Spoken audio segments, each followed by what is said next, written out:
Kalau diceritakan, saya pertama kali kuliah gitu semester 1 itu ada namanya pengantar bahasa Indonesia. Iya. Nah, di situ saya pas pertama-tama saya masuk kuliah, ada tugas pengantar kuliah, saya nangis. Nangis. Nangis. Saya nangis, saya nggak tahu cara ngebikin blog kan, gitu Iya. kan, blogger gitu kan. Halo sahabat Hima, selamat datang di podcast Hima PAI. Sebuah ruang untuk bertukar informasi dan inspirasi seputar membangun karakter muslim yang tangguh dengan kekuatan doa yang diselaraskan dengan ilmu dan amal. Assalamualaikum warahmatullahi wabarakatuh. Waalaikumsalam warahmatullahi wabarakatuh. Berjumpa kembali bersama saya di podcast Hima PAI di episode pertama. Di sini izinkan saya untuk memperkenalkan diri. Nama saya Pauji Iksan Haji sebagai host dan ditemani oleh bintang tamu kita yaitu Kang Witsa Lutfika SPD. Apa kabar Kang Witsa? Alhamdulillah baik. Baik ya. Kesibukannya hari ini apa nih? Mengajar Mengajar. Ya. Oh, mengajar di mana? sekarang itu di SMKS Ya. Mutiara Bangsa. Selain mengajar ada lagi kesibukannya? Kuliah. Kuliah di mana Kang Wisa kalau boleh tahu? Sekarang kuliah di STAI Dr. Gayat Mutakin, Oh. melanjutkan S2. Oh, melanjutkan S2 ya. Berarti lulusan S1-nya juga di STAI ya? Betul. Oke. Di sini kami akan mengupas secara tuntas bagaimana sih tantangan yang ada di sebuah perguruan tinggi, lebih tepatnya itu kita menghadapi tantangan akademik dengan keimanan. Nah, pada sifat kali ini bahwa tantangan akademik itu adanya sebuah tantangan di dalam sebuah akademik. Nah, bagaimana sih caranya kita untuk bisa menyelesaikan tantangan-tantangan yang ada di sebuah akademik? Contohnya nih Kang Wisal, mau tanya perihal mahasiswa itu sulit untuk mengatur waktu, bahkan ada beberapa orang yang sulit terhadap memanajemen waktu. Nah, menurut Kang Wisal sendiri, bagaimana sih cara kita bisa untuk manajemen waktu yang ada dari diri kita sendiri gitu? Mengelolanya bagaimana? Oke. Menurut saya ya, menurut saya pribadi untuk mengelola waktu itu jangan menunda-nunda gitu kan. Jangan menunda-nunda pekerjaan yang sudah diberikan oleh dosen khususnya.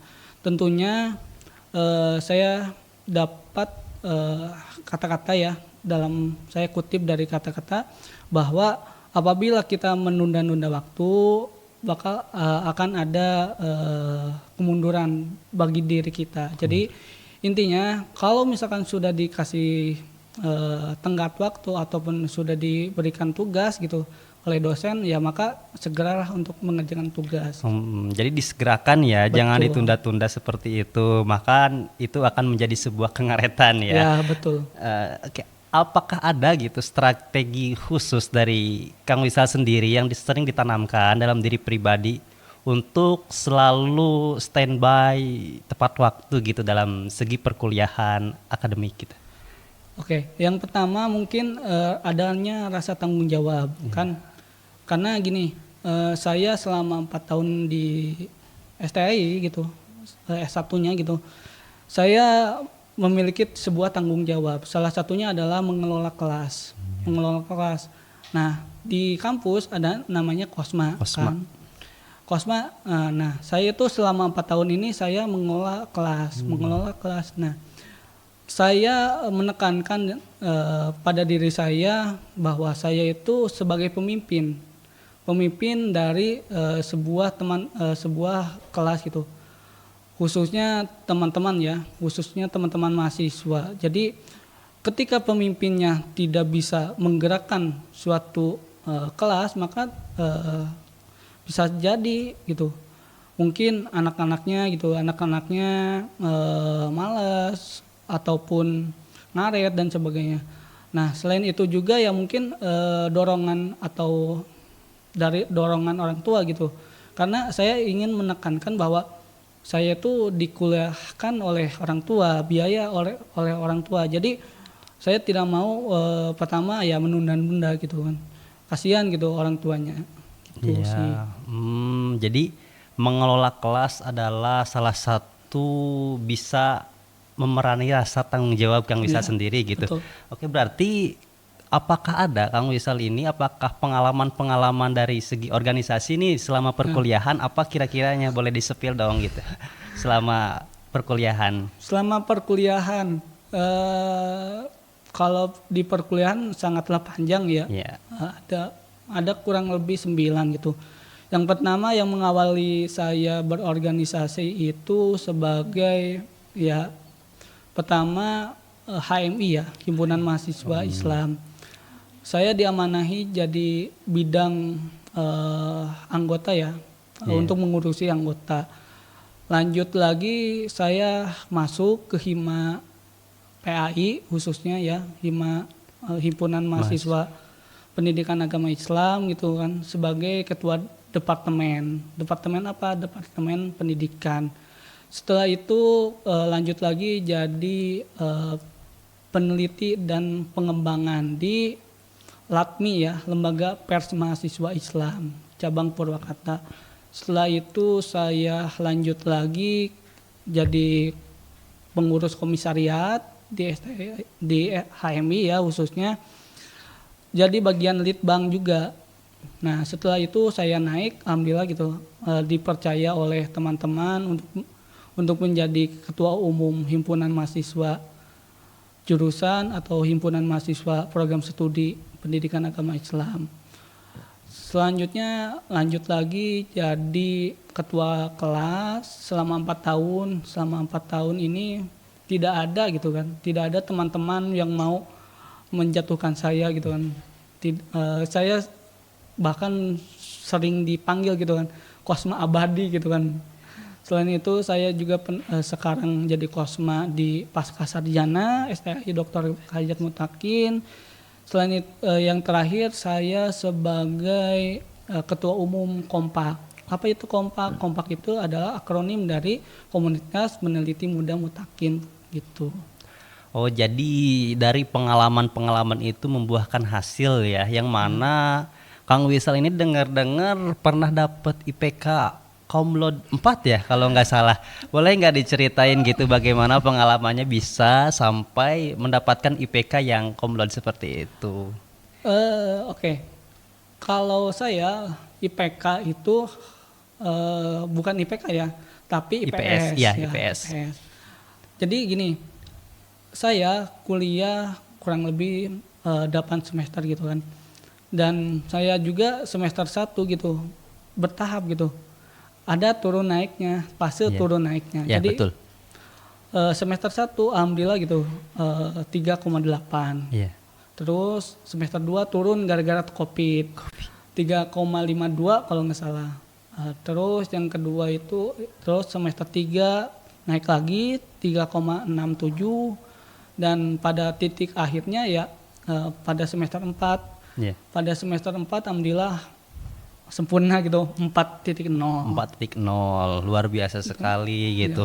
Mungkin apakah ada tips-tips ataupun strategi khusus bisa mencapai IPS 4.0 itu di semester 4 tadi ya? Iya. Ya, apakah ada gitu tips-tipsnya gitu? Bisa disaringkan dong gitu. Biar yang pendengar juga bisa mengikuti langkah-langkah, jejak-jejak yang mana ingin bisa mencapai IPS seperti itu. Mungkin trik atau tipsnya mungkin saya nggak bisa menyamaratakan dengan saya kan. Betul. Tapi saya hanya berpesan gitu kepada pendengar gitu, khususnya kalau misalkan ada forum ataupun ada kegiatan, misalkan kegiatan berdiskusi di kelas gitu kan, ada dosen, ya silakan tanyakan kepada pemakalah, tanyakan kepada dosennya. Jangan sampai ketika misalkan mohon maaf gitu, ketika pembelajaran berlangsung gitu atau ketika dosen menjelaskan, setelah menjelaskan tidak ada pertanyaan gitu kan. Karena jujur saja gitu, saya sering mohon maaf bikin kesal teman. Kenapa bikin kesal teman? Karena saya sering nanya semester, baik itu dari semester 1 sampai semester 8 gitu, sering nanya gitu. Bahkan nanya pun bukan hanya satu kali, saya sering nanya bercabang gitu Kang. Iya. Bercabang. Misalkan sudah presentasi tuh, saya tanya poin 1, 2, 3. Jadi saya tanya gitu. Berarti keaktifan ya Ya. yang paling penting dari Akang sendiri dalam perkuliahan. Ya. Nah, untuk tantangan-tantangan sendiri gitu yang memang pernah teralami atau terasa selama perkuliahan, apa sih tantangan, mulai dari tantangan yang biasa aja sampai pasenya tantangan yang memang sangat berat gitu yang pernah dialami gitu. Tantangan yang paling masih ringan ya mungkin malasnya gitu kan. Alas. Ya malas. Karena jujur aja gitu kan, setiap manusia itu punya rasa malas kan. Iya. Tidak selalu semangat. Tantangan yang paling besar gitu, itu adalah ketika membagi waktu gitu kan. Membagi waktu antara misalkan kegiatan akademik dan juga kegiatan di luar seperti organisasi. Karena kan saya juga kan dulu, mohon maaf gitu kan, Kang. Saya dulu jadi ketua hima PAI ini di fase sebagai semester jompo lah. Jompo. Ya, jompo atau semester tua. Iya. Saya dilantik itu semester 7. Semester 7 dilantik ya. Semester 7. Pemilihan semester 6 baru dilantik semester 7. Itu tantangannya sangat berat karena di satu sisi itu semester 7 itu kan banyak seperti PPL, Iya, betul. seperti KPM juga kan di luar kampus gitu kan. Ya. Apalagi saya di PPL, bukan PPL, KKN itu di Cihanjawar, di Wanayasa kan butuh waktu tuh Iya, untuk itu. betul. Selain itu juga ya apalagi seminar proposal. Iya, betul. Nah, seminar proposal ini bukan kayak pesulap gitu kan. Iya. Sekali jadi kan, butuh pemikiran yang mendalam dan juga perenungan apa yang ingin dibahas ketika proposal, ketika menyusun proposal gitu kan. Gitu sih. Berarti sangat luar biasa sekali ya. Dari sisi lain kita dituntut buat harus mengabdi terhadap organisasi, Betul. harus benar-benar semangat membagi waktu. Di samping itu kita juga dalam akademik harus benar-benar ya dituntaskan seperti itu. Nah, mungkin yang terlihat ada nggak pernah mengalami gitu sedikit stres atau mumet seperti apa gitu terhadap ketika menjabat dari organisasi dan juga menghadapi akademik gitu. Kalau sedih tentunya ada. Tentunya ada. Kalau sedih, kalau diceritakan, saya pertama kali kuliah gitu semester 1 itu ada namanya pengantar bahasa Indonesia. Yeah. Nah, di situ saya pas pertama-tama saya masuk kuliah, ada tugas pengantar kuliah, saya nangis. Nangis. Saya nangis, saya nggak tahu cara ngebikin blog kan, gitu kan, blogger gitu kan. Karena dosen itu kan dituntut salah satunya adalah bikin blogger. Saya nangis, saya telepon kepada dosen, Bu ini gimana?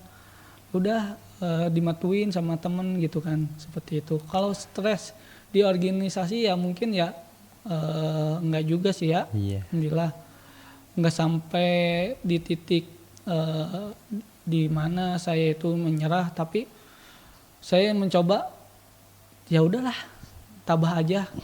Karena saya juga punya keinginan, punya ambisi gitu kan, ingin menjadi ketua hima gitu kan, salah satunya gitu. Karena ya saya semenjak SMP atau SMA gitu kan, saya selalu dipandang rendah gitu kan.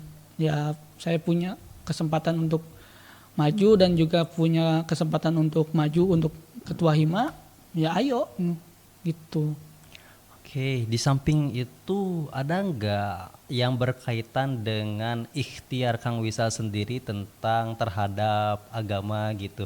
Seperti ya kita melakukan sholat tahajud untuk menguatkan keimanan ataupun menghilangkan rasa stres, sedih atau seperti apanya, ada nggak yang dilakukan gitu?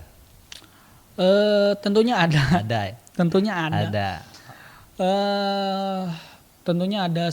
Ya mungkin ya.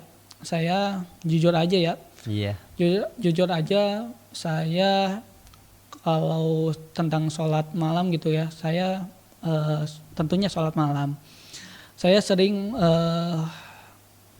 sholat malam gitu kan, sering sholat malam bukan hanya tahajud kan, Iya. bukan hanya tahajud, melainkan kadang-kadang saya sholat selain dibarengi sholat tahajud, saya juga dibarengi dengan sholat hajat, sholat selain itu juga sholat hajat, sholat tahajud dan juga sholat tobat. Tobat. Ya, saya merasa banyak dosa kan, ya udah saya mudah-mudahan dimudahkan. Ya kalau misalkan ada kesempatan ataupun ya sering gitu kan, sering melakukan melakukan capek gitu kan, melaksanakan kegiatan dan juga bangun malam gitu kan, saya sering ya 3 itulah, sholat itulah. Seperti itu. Seperti itu. Mungkin itu saja Kang Wisal. Terima kasih telah hadir di podcast kali ini. Mudah-mudahan apa yang menjadi pembicaraan topik kali ini memberikan wawasan lebih bagi kita semuanya. Dan percayalah bahwa sebuah ujian, sebuah rintangan yang akan dihadapi akan menjadikan sebuah proses untuk kita bertumbuh, untuk kita berkembang. Nah, pada intinya seperti itu ya teman-teman. Menyangkut tentang topik terhadap tantangan akademika dengan keimanan ini, dalam keimanan nanti akan dibahas secara tuntas di episode 2. Terima kasih. Wassalamualaikum warahmatullahi wabarakatuh. Waalaikumsalam warahmatullahi wabarakatuh.